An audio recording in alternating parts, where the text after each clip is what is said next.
Ladies and gentlemen, we welcome you to Great Moments with Mr. Lincoln.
This was the American dream, the prayer for the future.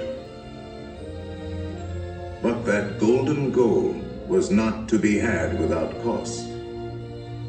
The American way was not gained in a day.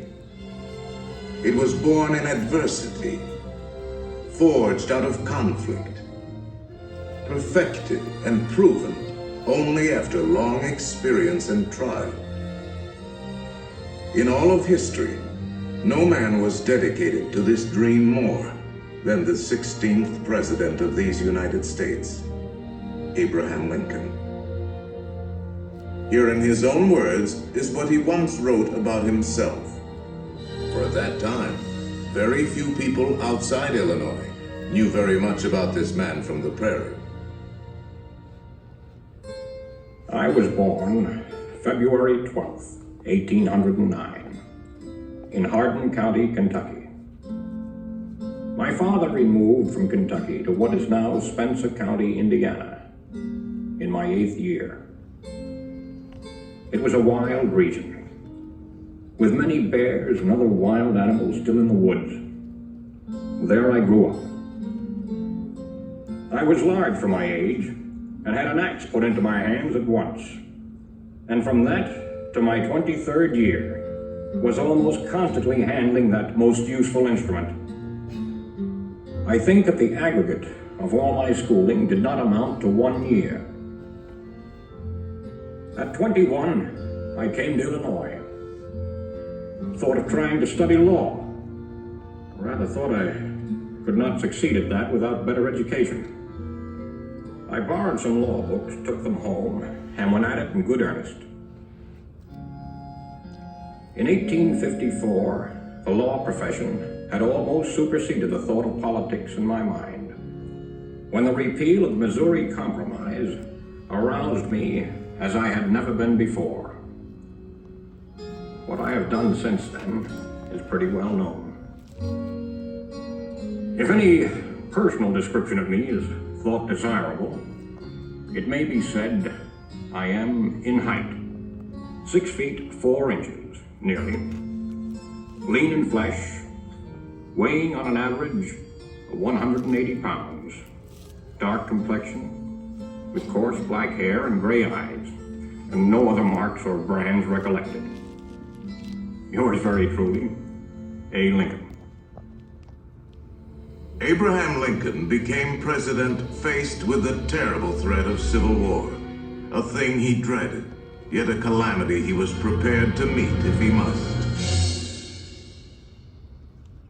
Without union, the Constitution is only a piece of paper. I know there is a God, and that he hates injustice and slavery. I see the storm coming. I know his hand is in it. If he has a place, work for me, and I think he has. I believe I'm ready, and with God's help, I shall not fail.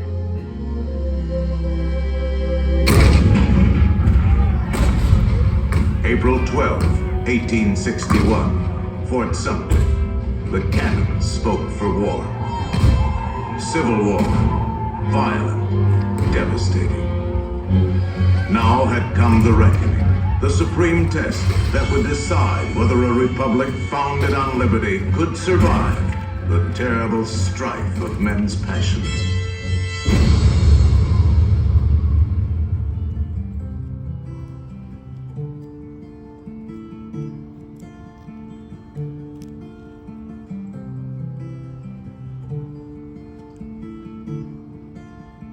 Two brothers on their way, two brothers on their way, two brothers on their way. One wore blue and one wore gray. One wore blue and one wore gray as they marched along their way. The fife and drum began to play, all on a beautiful morning.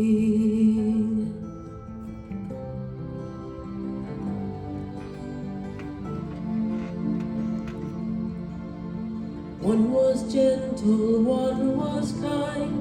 One was gentle, one was kind. One came home, one stayed behind. A cannonball don't pay no mind. A cannonball don't pay no mind if you're gentle or if you're kind.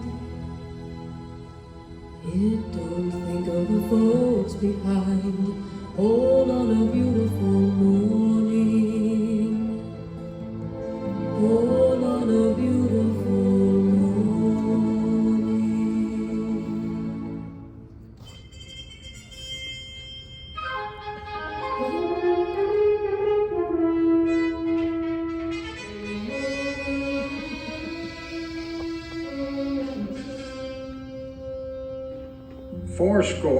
87 years ago, our fathers brought forth on this continent a new nation, conceived in liberty and dedicated to the proposition that all men are created equal. Now we are engaged in a great civil war, testing whether that nation or any nation so conceived and so dedicated can long endure. 10 brief sentences, so simple, so direct. Abraham Lincoln had not expected his words to live beyond their temporary moment, but time and history would dictate otherwise. And so today, his Gettysburg Address is immortal, a rich and treasured part of our country's heritage.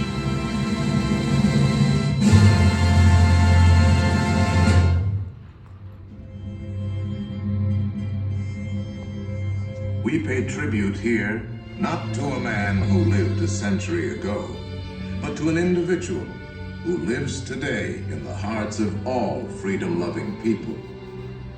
His prophetic words are as valid for our time as they were for his.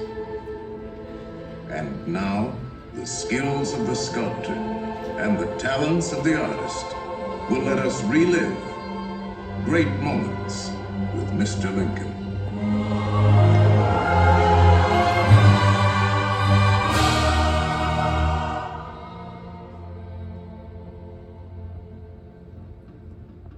The world has never had a good definition of the word liberty.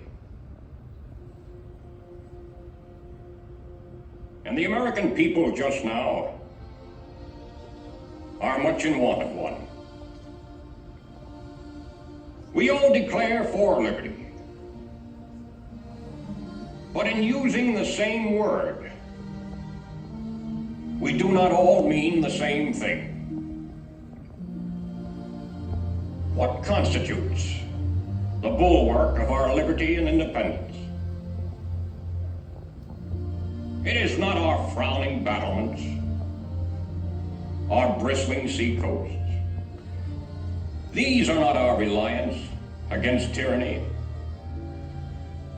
Our reliance is in the love of liberty, which God has planted in our bosoms. Our defense is in the preservation of the spirit which prizes liberty as the heritage of all men, in all lands, everywhere. Destroy this spirit, and you have planted the seeds of despotism around your own doors.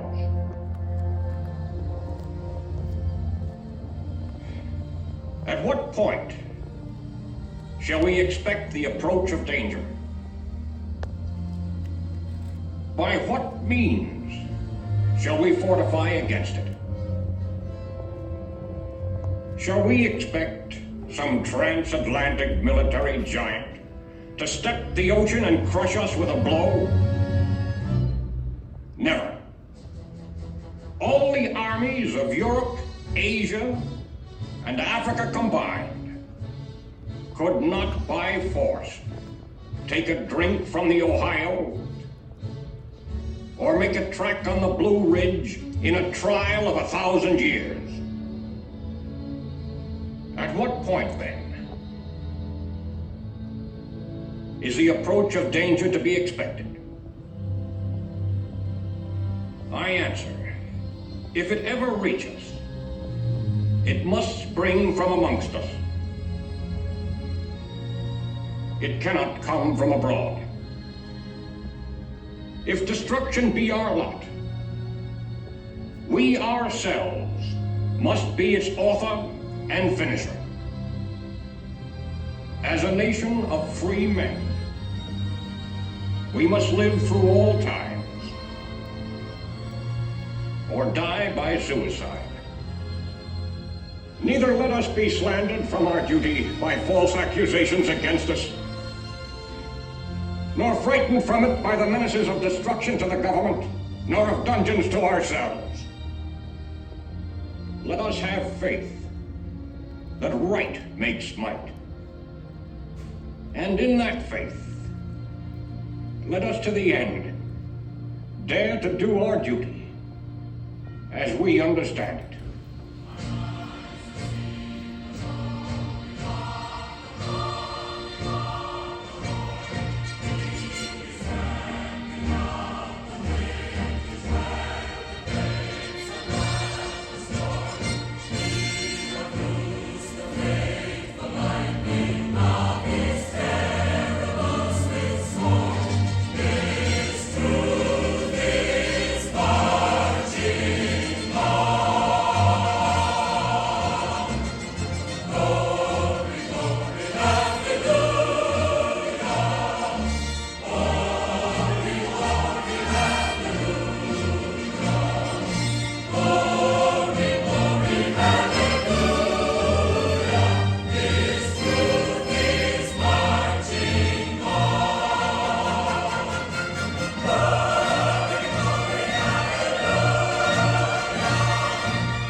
Bye.